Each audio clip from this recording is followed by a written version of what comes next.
Are you tired of the lies, the fairy tales, the soulmates, the happily ever afters? What if everything you've been told about love, by movies, by influencers, by pop songs, is not just wrong, but a trap? Arthur Schopenhauer, the 19th century philosopher known for his brutal honesty, didn't sugarcoat human nature. He believed that love, the kind we idealize and romanticize, isn't some divine blessing. It's a biological scam, a beautifully wrapped instinctual compulsion designed to trick you into reproduction. You're not falling in love. You're falling into nature's trap. According to Schopenhauer, what we call love is simply the will to life, the blind, unconscious drive to perpetuate the species. It dresses itself up in poetry, candlelight, and deep emotional connection, but underneath, it's ruthless. You think you're choosing your partner based on compatibility, shared dreams, or deep soul connection? Wrong. You're being pulled, unconsciously, towards someone whose genetic material your biology deems fit to combine with yours. It's chemistry, it's design, it's blind evolution. And here's where it gets darker. Once the biological mission is accomplished, once the illusion has served its purpose, the magic fades, the passion dries up, the love disappears, and you're left wondering, what happened?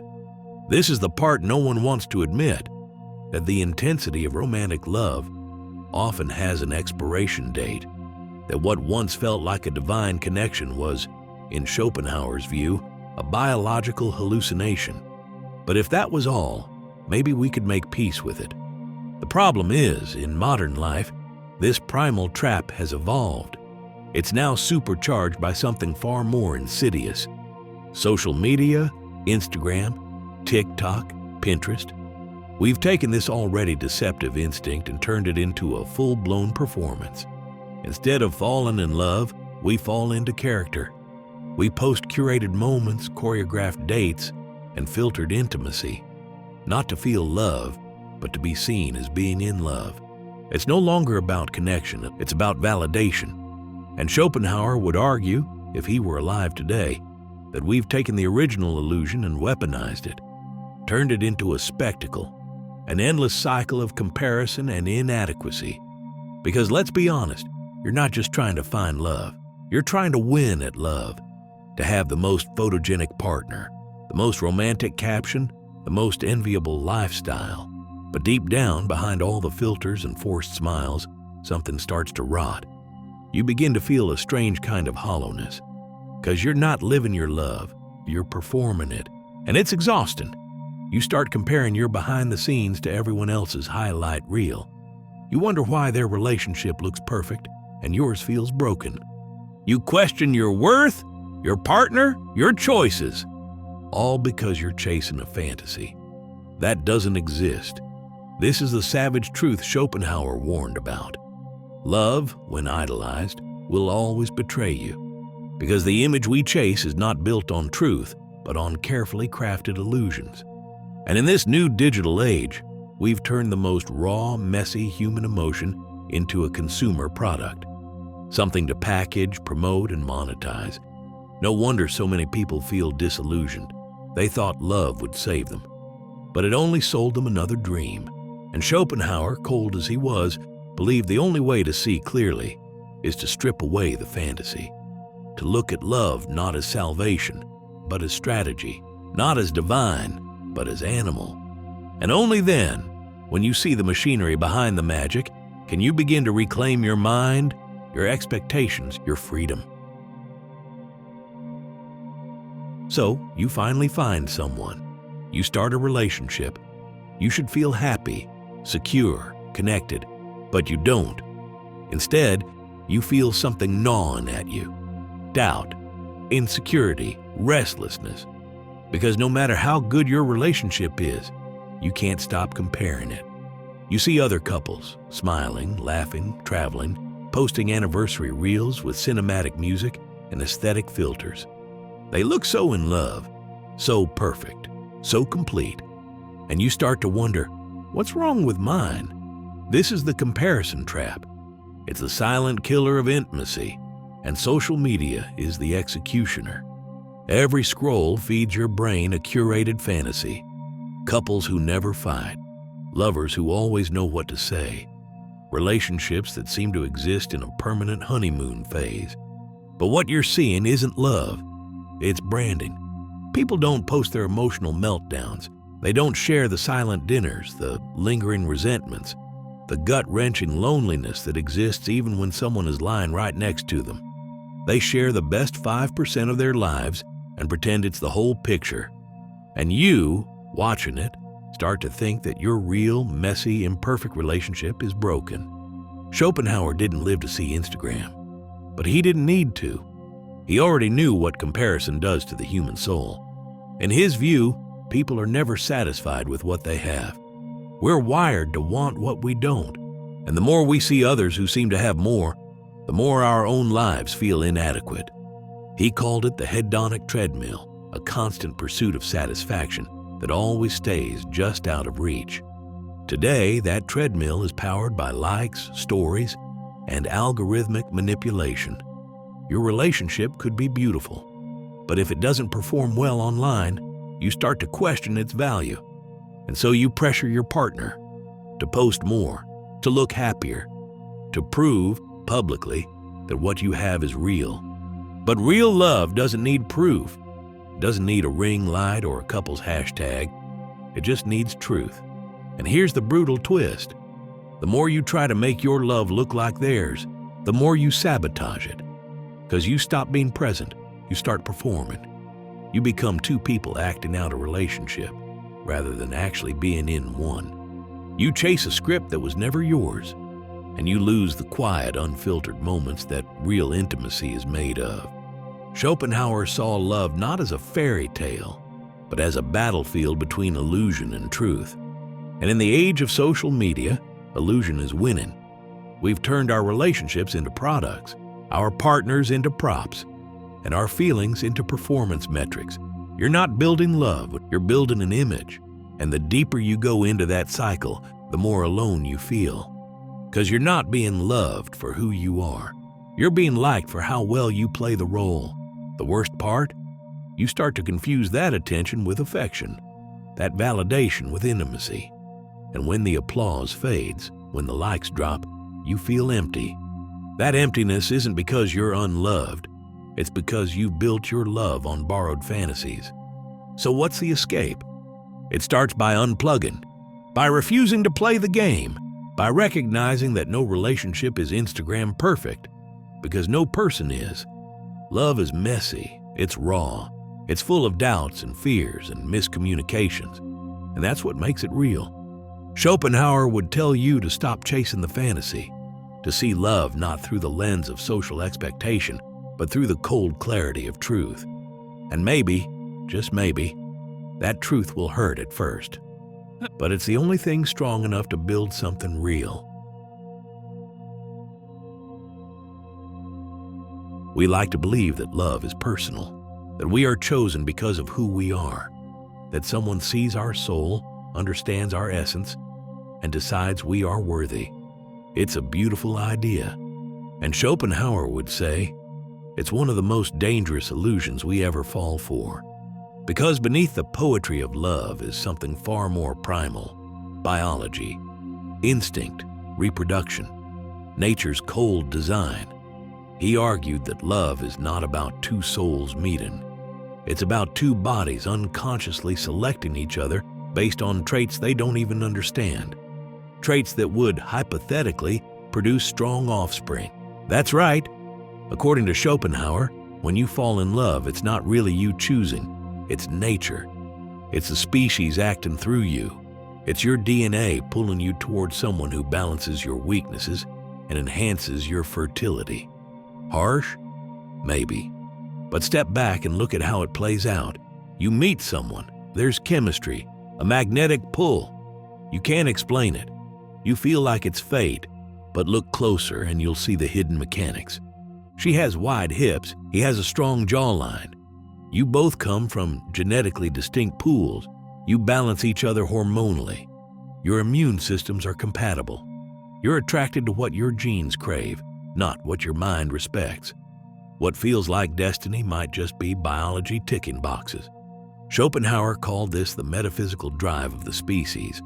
You think you're seeking a soulmate, but in reality, you're a vehicle, an unconscious servant to the will to life. And once nature gets what it wants, once the potential for reproduction is secured, the obsession fades, the passion cools, the connection frays. Why? Because the purpose is complete. The mission is over. You thought you were building a lifelong romance, but nature was just running a program. And now that it's done, you're left with the disillusionment. This is why relationships often collapse after the initial spark. This is why marriages fall apart after kids. It's not because people change. It's because the unconscious purpose behind their union no longer exists. This is the savage truth Schopenhauer forces us to confront. Love feels personal, but it's not. It feels spiritual, but it's animal. You believe you're falling for someone's soul, but your biology might just be looking for optimal gene distribution. And when you realize this, you're faced with two choices: get bitter, get wise. Most people get bitter. They feel betrayed by love. They become cynical, closed, or endlessly chase the next high. But the wise ones? They learn to separate love from illusion. They stop asking love to complete them. They stop expecting it to be forever. They embrace it when it comes. They appreciate the intensity, but they don't confuse the feeling with truth. This doesn't mean love isn't real. It just means it isn't what we've been told. It's not fate. It's not a fairy tale. It's not salvation. It's a powerful force, yes, but like fire, it can warm you or burn you alive. Schopenhauer's warning wasn't meant to destroy love. It was meant to wake you up, to see that behind the soft glow of romance is the ruthless will to survive. And the moment you realize this, something shifts. You stop idealizing people. You stop trying to be someone else's everything. You start standing in your own clarity. Because love can be beautiful if you don't let it blind you. Romantic love doesn't just inspire music and poetry, it also breeds obsession, dependency, anxiety, and often suffering. And no one understood this better than Schopenhauer. He wrote that love is not just a trick played by biology. It's a trap that binds your emotions to illusions, then breaks you when those illusions collapse. Let's say you fall in love, deeply, intensely. You give this person your time, your energy, your secrets. You imagine a future together. You build emotional castles in the sky. Then one day, they pull away. They change, or they leave. Suddenly you're crushed, devastated. It feels like your entire world is falling apart. But here's the question: why? Why does it hurt so badly when love fades or is taken away? Schopenhauer would answer, because you've become psychologically dependent on the illusion. You didn't just love the person, you made them your source of meaning, your mirror, your hope, your identity. And when they vanish, they take all of that with them. This is why the end of a romantic relationship feels like a form of death. You don't just lose the other person, you lose yourself as you knew yourself with them. And the cruel twist, the more emotionally mature and self-aware you are, the more you suffer. Why? Because you're fully conscious of what's happening. You feel every fracture, every withdrawal, every shift in tone and energy. You can't numb it with fantasy or denial. This is the trap of the awakened mind. You see the illusion, but you still feel the pain. Schopenhauer would say this suffering is built into the structure of love, because love, in the way we're taught to pursue it, demands we attach. We romanticize attachment, we glorify it. But attachment is the seed of suffering. He wasn't alone in this view. The Buddha taught the same principle. Desire leads to suffering, especially desire rooted in possession, in clinging, in the illusion of permanence. Modern love encourages you to lose yourself in another, to merge, to depend, to need. And that dependency, no matter how sweet it feels at first, is the beginning of your vulnerability. Not emotional vulnerability in a healthy sense, but existential vulnerability. You've handed over the keys to your emotional world, and one day they might not give them back. Here's the brutal truth. You can't suffer over what you haven't attached to. The more you idealize someone, the more you suffer when they disappoint you. The more you rely on someone for emotional regulation, the more you collapse when they leave. Schopenhauer's remedy wasn't cold detachment, it was conscious detachment. Loving someone without believing they owe you something in return. Loving without dependency, loving without losing your center. It's not easy. It goes against everything we're taught. Movies, music, social media, they all scream, find your other half. Find your forever. Find your person. But Schopenhauer says, no one can complete you, and expecting them to is the root of your suffering. It's not that love is bad, it's that unconscious love is dangerous. Because when you're asleep inside love, you're not choosing, you're reacting, you're projecting, you're trapped. Only when you wake up, when you see love not as salvation, but as a powerful energy to be respected, can you start to love without losing yourself. This is the path few walk, the path of emotional sovereignty, where you feel love, but you're not ruled by it, where you give love, but you don't depend on its return, where you experience loss, but you don't collapse into it, because the more awake you are, the less control love has over you, and that's not the death of romance, that's the birth of real freedom. So what do we do with all this? Are we supposed to give up on love completely, live in isolation, avoid intimacy because it might hurt? That's not what Schopenhauer meant, and it's not the point of this video. The message isn't to fear love, it's to stop being enslaved by its illusions. Most people don't love, they attach, they fantasize. They chase idealized projections of what they wish the other person was, then feel betrayed when reality shows up. But if you can wake up, if you can peel back the layers of romantic delusion and see clearly, you can enter relationships from a place of strength, not desperation. This is what Schopenhauer points to beneath the pessimism, the power of self-possession. When you don't need someone to complete you, you become magnetic. When you don't beg to be chosen, you become a chooser.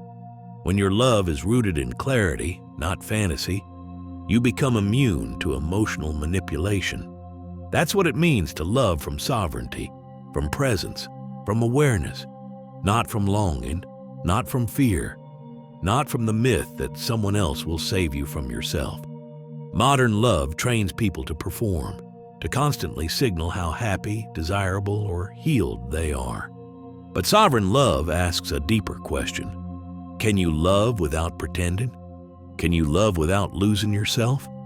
It means walking into a relationship not as a broken half, but as a whole. It means sharing your energy without surrendering your center. It means being honest with yourself about your desires, without being controlled by them. This kind of love is rare, because it demands a level of self-awareness most people never reach. And that's why Schopenhauer's truth is so important, because he doesn't sugarcoat the cost of unconscious love. He forces you to confront your cravings, to question your fantasies, to own the ways you've handed your power away in the name of love. And once you've seen that truth, you can never go back. You stop asking, does she love me? And start asking, am I loving consciously or am I chasing a drug? You stop chasing validation. You start building a life that doesn't depend on anyone else's approval. This is the savage truth most won't tell you. Love doesn't free you, clarity does. And once you've found clarity, once you've faced your projections, your fears, your illusions, you can love more deeply than ever before. Because now you're not clinging, you're choosing. Now you're not performing, you're showing up real. That's the paradox. The less you need love, the more real love becomes. Not a fantasy, not a fix, not a performance, but a connection between two sovereign beings who don't need each other, but choose each other anyway. And if that's not romantic, nothing is. So here's your challenge. Take off the rose-colored glasses. See love for what it is. Beautiful, powerful, but never a guarantee. Stop chasing illusion. Start building sovereignty, because when you do, you become untouchable, not cold, not disconnected, but clear, solid, unshakable. You no longer ask love to save you. You bring your wholeness into love. And that, as Schopenhauer might say, is the only kind of love that doesn't destroy you.